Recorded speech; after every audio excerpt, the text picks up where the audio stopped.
name is Ben Kaneaiakala. I am the owner of Phoenix Rising Addiction Center here in Laguna Hills, California, or South Orange County.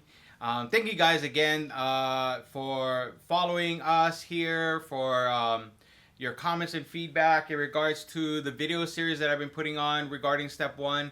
Today we're going to be talking about and reading and finishing up step one. So this is part 10 of and the final part of this this series on step one, and how step one can help us improve or help us build upon and form this foundation for ourselves as we continue this journey of surrender. So I wanted to continue reading. There's a couple of paragraphs. We're on page 23 of the 12 and 12. So it was obviously necessary to raise the bottom the rest of us had hit to the point where it would hit them. By going back in our own histories, we could show that years before we realized it, we were out of control.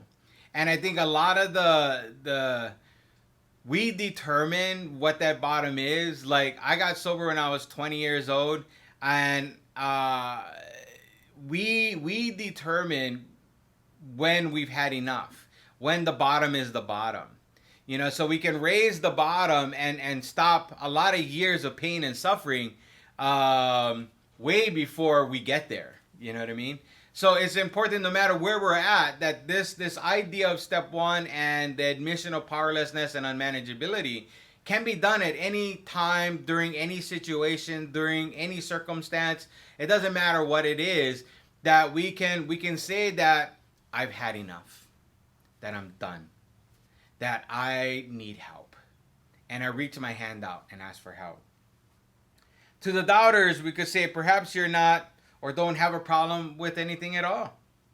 Why don't you try some more controlled living, or to try and continue controlling your life the way that you've always had, knowing that you've gotten the same results you've always gotten based on your thinking, based on my thinking. Bearing in mind, meanwhile, that we have told you about the problem, this attitude brought immediate and practical results. It was then discovered that when one person had planted in the mind of another the true nature of his malady, that person could never be the same again. So once you go and talk to somebody and they share with you about their experience with that particular problem, and this is what they've done, you now know, you're now aware that there is a solution, that there is a way out of the pain and suffering that I'm experiencing, no matter what it is, no matter what addiction you're suffering, no matter what instinct is out of sorts or have become unmanageable. It doesn't matter. But once we acknowledge it, and even more so when we go and talk to other people about it, and we know that there is a way out, we can no longer say that we don't. Following every spree or relapse or unmanageable behavior, we would say to ourselves, maybe those people were right. After a few experiences, often years before onset of extreme difficulties, we would return convinced we had hit bottom, and truly, as any of us, that particular behavior or instinct or addiction, we tried to continue controlling it, and all it did was continue to build pain and suffering. And so we can recognize that we can stop the pain and suffering that we go through, no matter what the addiction or what the problem is or what the struggle is that we have in our lives, that we can stop it just by the simple admission and surrender of powerlessness and unmanageability. Yeah? And if we don't, then the particular behavior or thinking is going to eventually get bad enough to where you will ask for help. So why all this insistence that everyone must hit bottom first?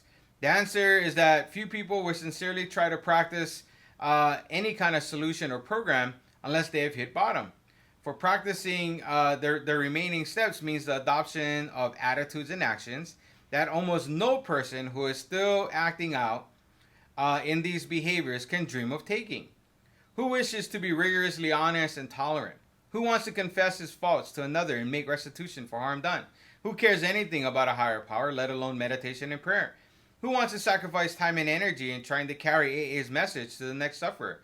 No, the average person, self-centered in the extreme, doesn't care for this prospect unless he has to do these things in order to stay alive himself. And these are the types of things that happen. They're letting us know that when we get to that place of surrender and asking for help, that there's going to be some things we're going to have to do. There's some questions that we're going to have, some tough questions. Who wishes to be rigorously honest and tolerant? Who wants to confess his faults and make restitution? Like, those aren't things that normal people would want to do unless it's bad enough that we're willing to do whatever we gotta do, to go to any lengths to do whatever it is that you want me to do. And I found that true for my own recovery, that until I can get to that place where I'm willing to do whatever I need to do, nothing truly happens. It might get better for a day, a week, whatever it might be, for a short period of time, but there isn't that long-term change that ends up happening. And we can only do this one day at a time, one moment at a time, in being present and working this thing. But to me, that's the type of willingness that comes when I admit complete defeat. When I admit powerlessness and unmanageability, there is almost an instant, automatic, catapulting willingness that comes about me. And I found this to be true throughout my 31 years of sobriety, that there's been things that I've struggled with in my own recovery and in my own person, that when I finally get to that place of recognizing the problem and getting to that place of admitting complete defeat, that there's this overwhelming willingness to do whatever I gotta do to make it better. And that's the sign that I use when I've gotten to a place of surrender. Is there's this overwhelming, catapulting willingness for me to do whatever I gotta do. And for me, that's one of the main characteristics that I look for when I go through admitting step one. Or when I'm working with others, that's what I'm looking for, is that willingness to do whatever I gotta do to get better. And those are one of the things that I look for.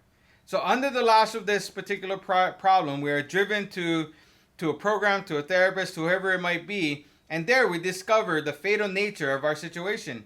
Then and only then do I become as open-minded to conviction and as willing to listen as the dying can be. We stand ready to do anything which will lift this merciless obsession from us.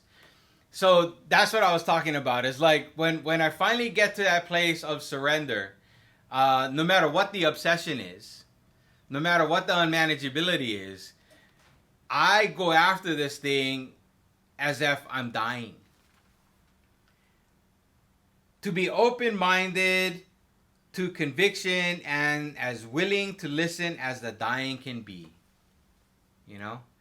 And that's what stands out for me in us discussing this step one, and how important it is that this foundation of step one is laid out so that when I step into the next step, in step two, that I'm open to believing in a power greater than myself, to be present in the moment so that I can do what I need to do to help myself.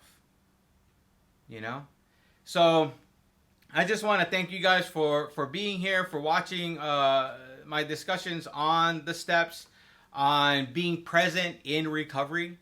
I want to reemphasize that in being present in recovery. I am not a speaker or a professional in the 12 steps or a representative of any 12-step program. I'm just here sharing my experience, strength, and hope with you, and in being present in recovery.